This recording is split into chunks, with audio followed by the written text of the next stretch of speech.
supervise, we are determined to make sure that all households are enumerated because of the importance of this exercise. We have over 24,000 refugees. Those refugees are urban refugees. The Uganda Bureau of Statistics faced challenges of technical failure on the first day of the Uganda National Population and Housing Census 2024 that caused the delay to begin the census exercise. Arua City stands at 80% operation progress as enumerators have been deployed to carry out census in the households within the city. Okomuringa Christine for West Nile Television, NILE CAST. More in our stories, leaders in the Greater Nebi have sounded a strong warning to the religious leaders who want to sabotage the census by preaching against the exercise that will discourage the citizens from participating in it. This comes after realizing that some of the religious leaders are stopping their followers from being counted in the ongoing National Population and Housing Census 2024. Alfred Jawok reports.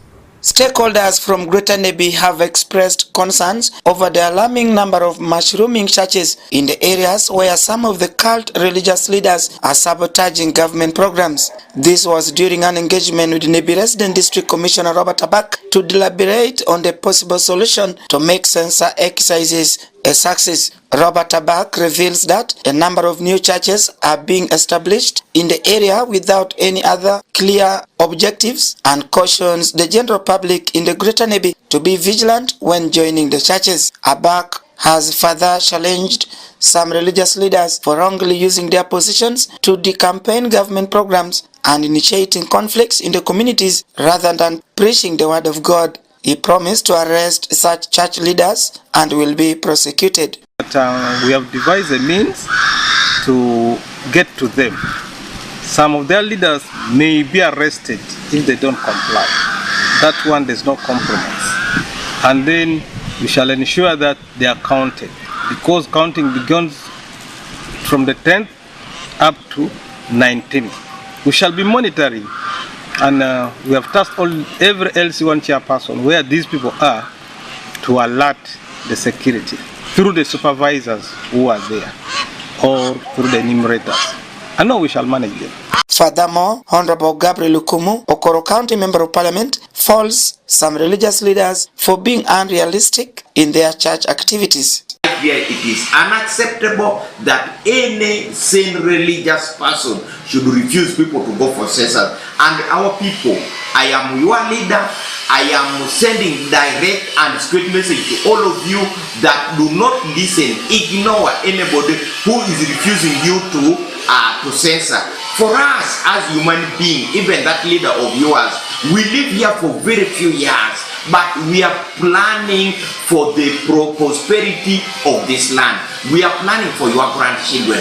We are planning now not for ourselves. We are planning for those whom we are leaving. Honorable Gabriel Ukumu also reveals that Zombo District is mounting operations against spiritual leaders who wake one day and decide to form a church without clear objectives. If I'm counting, I will be counting the people might benefit our children who need good roads, who need good hospitals, who need the good schools, and who need to be the people whom God foresaw and whom God sent here to enjoy His creation, to enjoy the world. Minus planning, we shall not be able to enjoy this world. Thank you. Some of these church leaders in Zombo District were accused for causing a mess during national identification registrations as they rejected the program. Other religious leaders call for government's interventions to address the challenges, and they also wonder why it's now so easy for anyone to become a pastor. In the meantime, the former Pakwach Resident District Commissioner Toko Swipe stopped the activities of a section of fake pastors and prophets over accusations of confusing and initiating conflicts among the members of the community.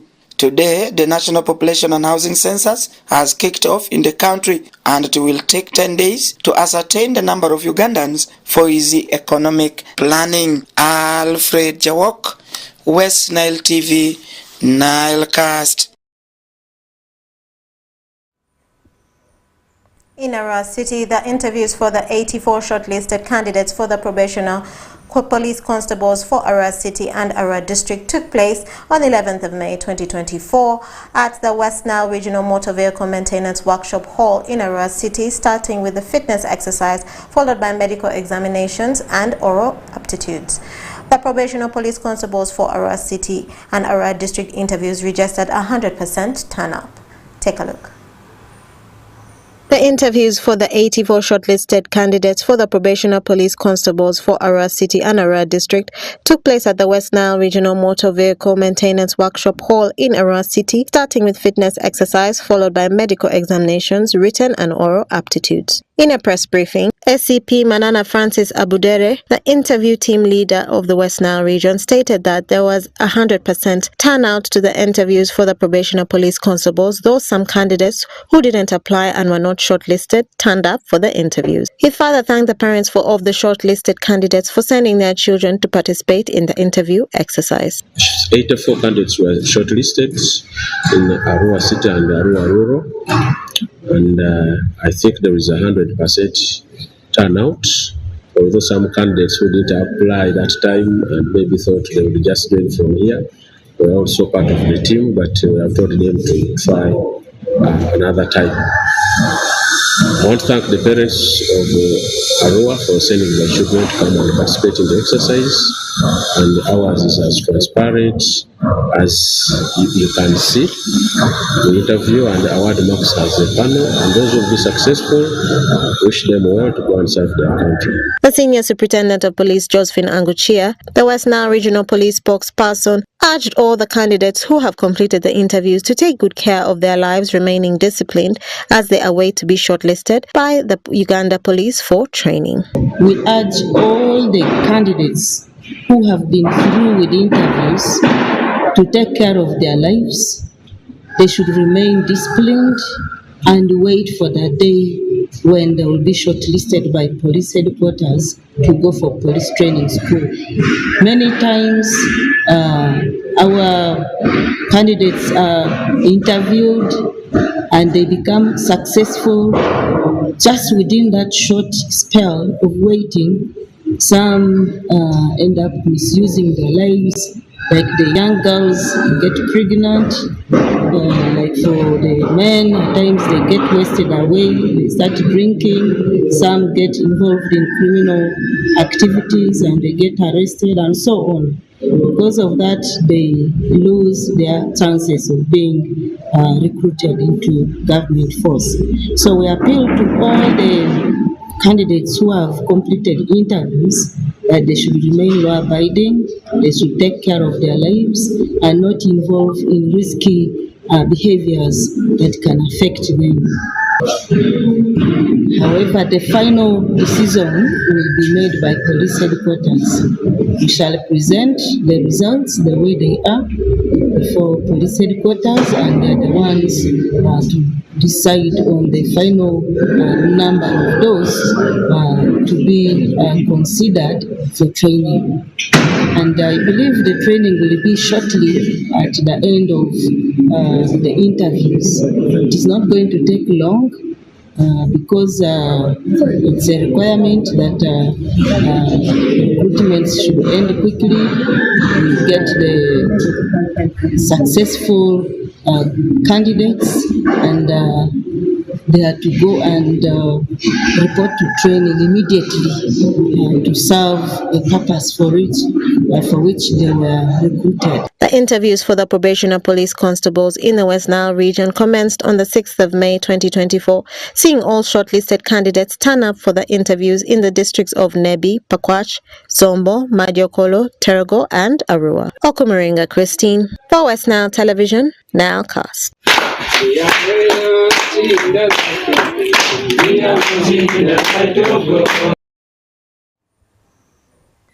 And more in our stories, the Ministry of Water and Environment officials were told to tell the truth to the local council authorities about the investing in forest and protected areas for climate smart development project. Okumu Dominic reports. The stakeholders engagement meeting brought in over 100 district leaders from Moyo and Obongi districts, both elected and technical, to be briefed on the investing in forest and protected areas for climate smart development project, with the aim of enlightening the stakeholders on their roles in conserving the forests and the environment so as to fight against climate change. Mr. Gore Goffin, the resident district commissioner Moyo, during the closure of the meeting, wondered why the Ministry of Water and the Environment officials don't want to tell the truth to the district officials about the project, saying these are the officials whom the ministry wants to work with, so there should be no reason for hiding information about the project to the district officials, and urged the internal security officers to investigate the officials, saying there is something fishy about this project. You want these people to support you, and you are the Minister of Water and the Environment. Why don't you tell them the facts, what you need them to do for you? Then we support you. We will have no problem when you bring in your partners. They should find us prepared. Honorable Andrew Richard Opeli, the Vice Chairman Local Council 5 Moyo District, said there is need for community sensitization and cause mindset change in relation to destruction of the environment, saying environment is a security threat which results into disaster which the leaders need to guide against. There is a need for us to go down and sensitize the community very seriously about this project. Let's forget about this idea of mindset. We should cause change on the mindset of the community. Honorable Konji Louis Drale, the Vice Chairman Local Council 5 Obongi District, urged officials who are implementing the project to have realistic and holistic approach and decision making in the program from the start of the project, monitor the progress during and after the project so as to realize better service delivery to the public. Let us really have comprehensive and holistic decision making and also involvement in this project implementation, right from the day go up to the last. Mr. Vochiri Geoffrey, the Deputy Chief Administrative Officer Moyo, urged the district officials to be vigilant and ask questions related to the implementation of the project and how their problems can be solved, adding that the project will enhance climate smart development in the country. And this investment in environment, particularly forest and protected area, will contribute to the element of what we call climate smart development. Mr. Ole Kumodasiri Noah, the Assistant Chief Administrative Officer Obongi, said the meeting is very important given the nature of the area, adding that most parts of Obongi have been experiencing disasters such as floods because the trees in these areas have been destroyed, but he is optimistic that with the different stakeholders' engagement, a concerted effort can be made to overturn such happenings in the district. When you look at areas of Palorinya and the other parts, the greater parts of Obongi, you find a disaster yearly occurs. And you find people's houses are blown off. And sometimes the place is flooded. And why this has been happening is because most of our trees have been cut. Mr. Mununuzi Nathan, the Senior Environment Officer from the Ministry of Water and Environment, said as the program is named as investing in forest, they intend to invest in tree growing so as to restore the already depleted forest cover due to the pressure on forest for wood fuel and poles in the refugee hosting districts. As the project is codenamed Investing in Forests, we are doing forest growing as an investment. So we appreciate the fact that where we have refugees hosted, there is an increased pressure on forest resources in terms of firewood or poles, and this has greatly impacted on the environment of these places. Honorable Asusi J. Bisam, the Secretary for Finance, Administration and Production, Moyo District Local Government, said there is need to conduct capacity building for the newly elected leaders so as to empower them to promote tree planting and fight against climate change. They need to be empowered. If they can be empowered, lower local governments, so that they can come up with a strong bylaw such that we mitigate and improve on our environmental usage. The Investing in Forest and Protected Areas for Climate Smart Development project is a 6-year project which runs in the refugee hosting districts and is being implemented by the Ministry of Water and Environment with the aim of improving the sustainable management of the forests and protected areas and increase the benefits to the communities within the country. The project, which started in 2020, is expected to close in 2026 with over $160 million being allocated for the project, of which $78.2 million is a loan, $70 million as a grant, and $25 million as additional funding from the World Bank. I'm Dominic Anthony Okumu for West Nile TV, Nile Cast.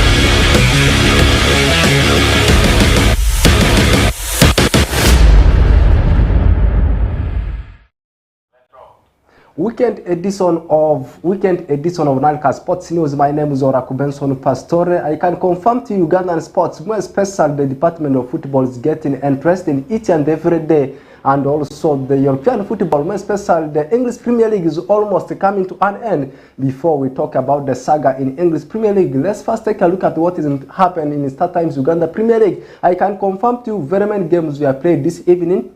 Vipers, that was leading the log before today's games we have played, has now dropped at number 4. That's why I said Ugandan football is now getting interesting, more especially the StarTimes Uganda Premier League. Meanwhile, the big league is also bouncing back tomorrow, whereby the likes of Onduparaka will be also in action. But before we talk about the big league, let's first take a look at what is happening in StarTimes Uganda Premier League. As I said, the games we have played, there was a game between Bull and the team of Gaddafi, and it was actually Jinta Derby, and Bull managed to beat Gaddafi by a goal to nil. And there was also a game between Chitara and the team of Busoga. The team of Chitara managed to get the best of it over Busoga, beating them by 3 goals to 2. And Maroons had to share a barren draw with the team of Soltino Bright Stars. That again comes from Jinza. There was a clash between UPDF and the team of Sports Club Villa, and Sports Club Villa managed to beat UPDF by 2 goals to nil. And we saw URS shockingly edging out KCF by a goal to nil.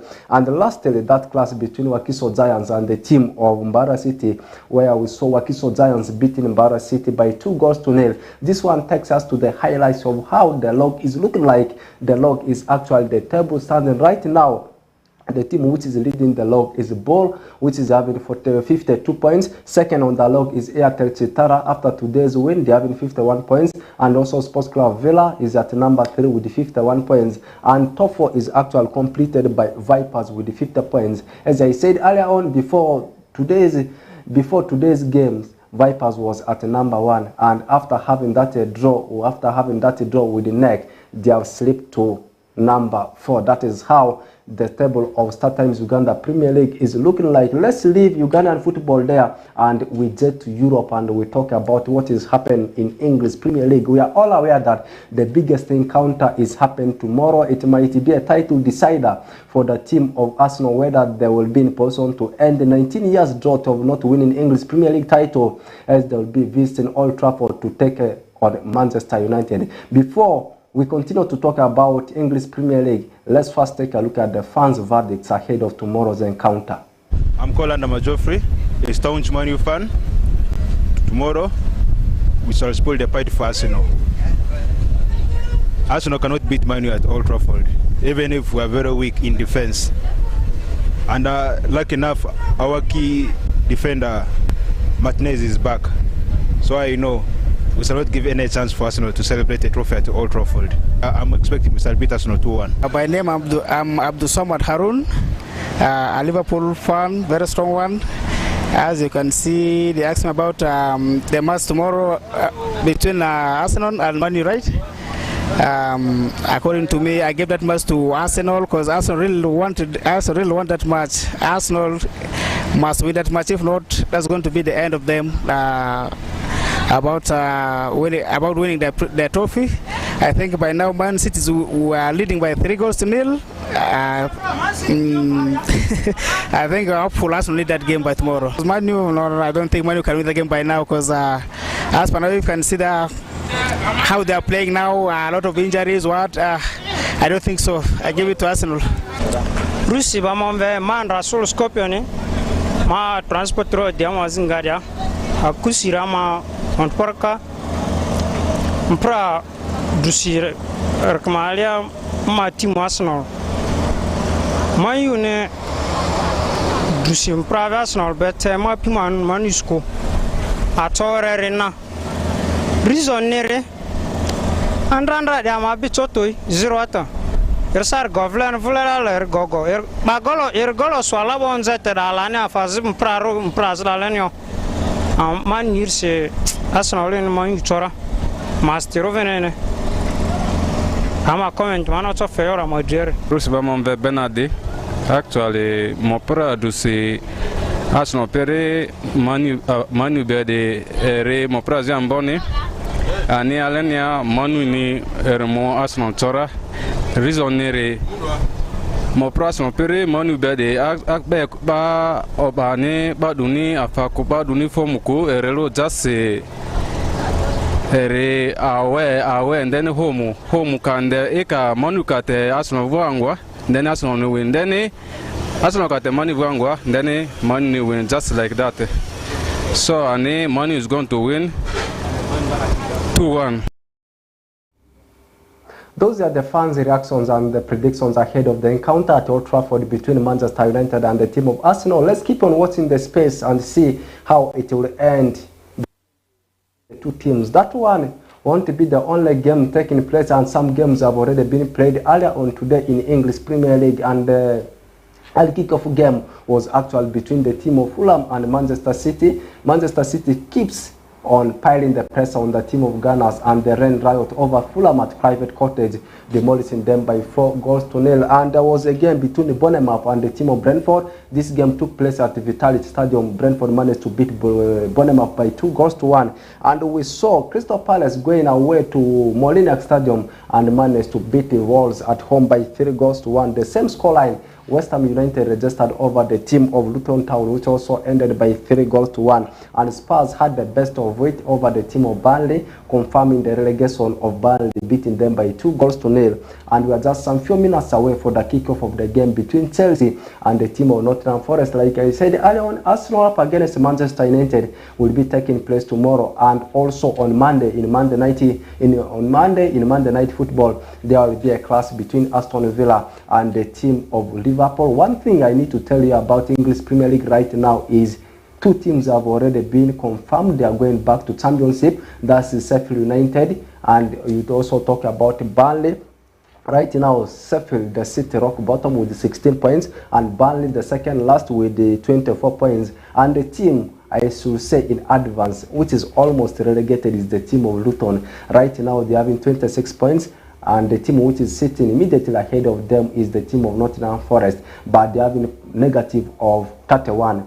But the team of Nottingham Forest, they have negatives of only 18. That means statistically a draw for Nottingham Forest against the team of Chelsea tonight will confirm the relegation of Luton Town. And also, in case Nottingham Forest is beaten, Luton Town still has a hope. But for them to survive, they will need to win the last game by 13-0, hoping that the team of Nottingham Forest will be beaten. Also, still in UK, there was a game in Old Firm Derby, that's in Scottish Premiership, a game between Celtic and the team of Rangers. Celtic managed to beat the Rangers by 2-1, and the Rangers also had a red card in that encounter. To summarize with one or two things, Casemiro, Manchester United midfielder, has been left out in the squad of Brazil ahead of the upcoming Copa America next month, and also Kylian Mbappe confirms his departure and will be leaving the team of Paris Saint-Germain at the end of the season.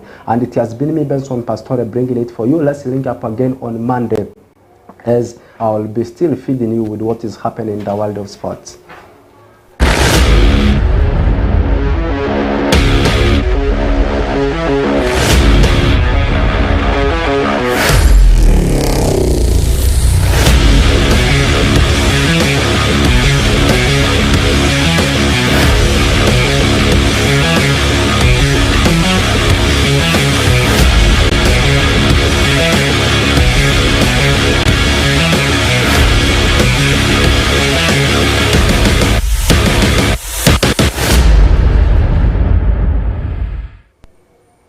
Thank you, Rako Benson Pastore, for that sports news and that sports highlight. That viewer marks the end of the NILE cast only on West Nile Television. Thank you always, viewers, for taking the time to be with us from the beginning of the NILE cast to the end of the NILE cast only on West Nile Television. Please stay tuned to the rest of the subsequent programs that may follow. My name remains Okumuringa Christine. Have a good evening.